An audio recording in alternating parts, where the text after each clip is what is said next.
Hey there! Struggling to set up full screen caller ID on your iPhone? Want to make sure your incoming calls pop up with a full screen photo instead of just a small banner? You are in the right place.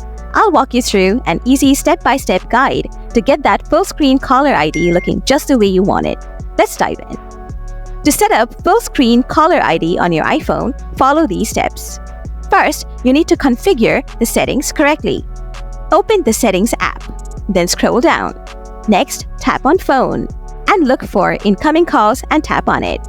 Select Full Screen. Now you're not done yet. To get the full screen caller ID, follow these next steps. Then, open your Contacts app. Find the contact you want to set up with full screen caller ID.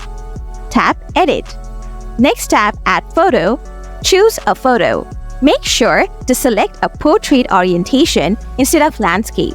Sometimes, landscape photos won't fill the full screen, but you can give it a try. After selecting the photo, make sure to save the changes. After that, restart your iPhone. Next, get a call from that contact and check if you see the full screen caller ID. If you still have any issues with the full screen caller ID, let me know. Thanks for watching. Thanks for sticking around. I hope this guide helped you set up your full screen caller ID. If you run into any problems or have more questions, feel free to drop a comment. Don't forget to like and subscribe for more handy tips and tricks. Catch you in the next video.